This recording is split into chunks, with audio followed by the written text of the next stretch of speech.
Joining us now is One Nation leader Pauline Hanson. Pauline, great to see you. Thanks for coming on the show on this Sunday morning. Now, fantastic result there for you in the financial. Now, it's just one poll. It's the Redbridge poll in the Financial Review saying 59 seats to One Nation in the lower house if an election were held today. How did you react, Pauline? Look, Ron, it's very encouraging, but it is only a poll. The real poll is on election day. But it does tell me we've still got a lot of work to do. When I'm out in public and talking to people, that many people are coming up to me, and they're the people on the ground. And they're encouraging. They say, we need you, you're our last hope, we've got to turn this country around. You know, they're destitute, they really are. The cost of living is impacting on them, businesses, especially with this budget that's been handed down by the Labor Party. The agricultural sector, the mining sector, everyone has been impacted by this hopeless Labor Albanese government. And, you know, I've been true to my convictions, my values, what I want to change in Australia. And I've just kept pushing forward, putting out policies there, informing people where I would like to take this country. And if the poll is any real indication, and I think it's shown that with the winning the Farrer by-election with 40% of the primary vote, and of course in South Australia winning 7 seats there, it is an indication people want change. And I'm going to keep pushing forward, and I'm going to keep putting forward my policies, Ron, because we cannot give this Labor government, supported by the Greens, another term in Parliament. This country would be absolutely destroyed, and I doubt we'll ever be able to pull it back from the destruction they're imposing on us. Rita.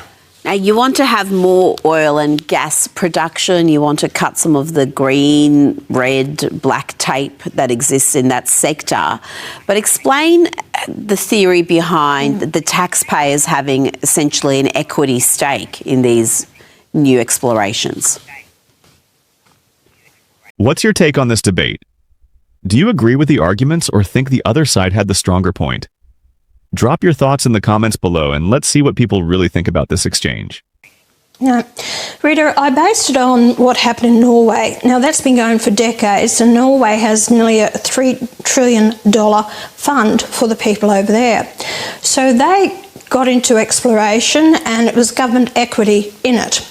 What I'm proposing to those companies who want to explore in Australia is that they will have ownership of 70%, and we may take a 30%, no more than 30% equity share in right from the beginning, exploration to production to decommissioning.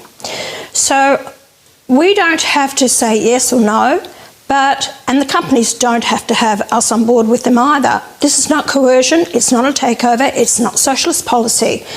It's trying to get an equity share in our own resources that the people of Australia will benefit from it. We want to cut red, green, black and blue tape, blue is United Nations, that if from point when they put in, it will be actually decided within 6 months. We get rid of the safeguard mechanisms, all the environmental issues. All this will be based on individual where they want to set it up. So we're not disregarding the environment, but it'll be done on an individual needs basis. So the monies from that will go into a separate wealth fund.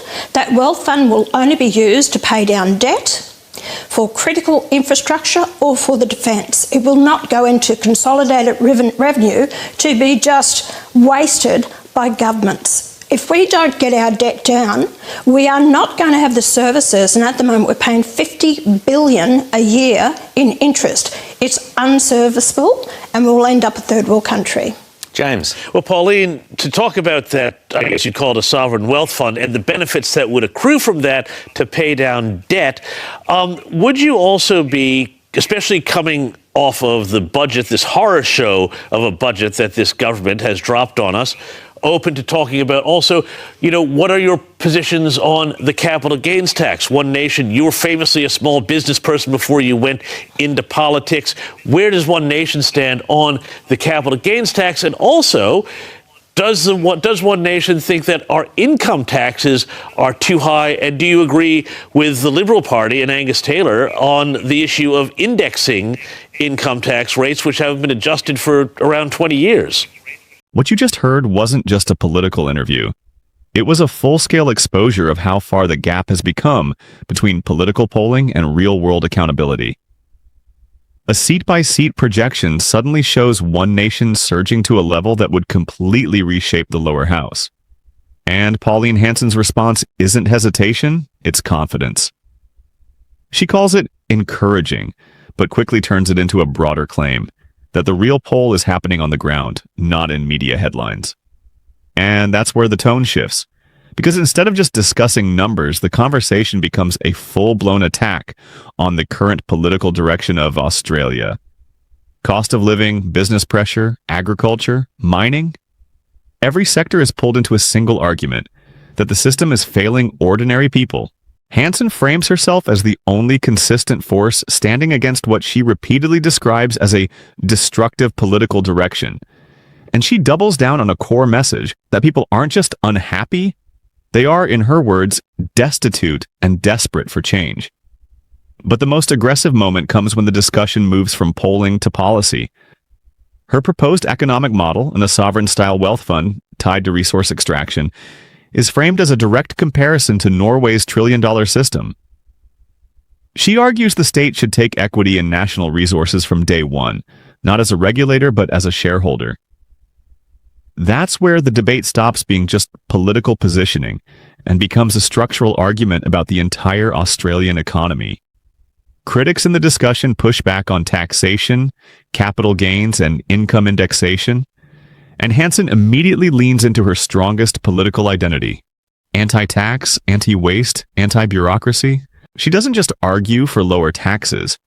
She argues the entire system is upside down, claiming Australians are the most heavily taxed people, squeezed at every level from income to consumption. And then comes the sharper edge of her economic stance, cutting what she calls duplication, bureaucracy, and entire government departments. It's not a minor reform message anymore, it's a full restructuring argument. What makes this exchange politically explosive is not just what is said, but what is implied.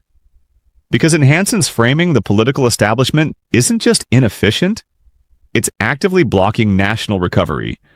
And by the time the conversation moves to potential coalition scenarios, the tone becomes even more confrontational. She positions herself as someone who can deliver what others can't, while suggesting rival leadership would be constrained by internal party divisions. The result is a clear narrative divide. One side is framed as administration and compromise. The other is framed as decisive action and structural overhaul. And that's why this clip is gaining attention. Not because of one poll, but because it escalates into a larger question. Is this just political positioning, or a preview of a real shift in Australian politics?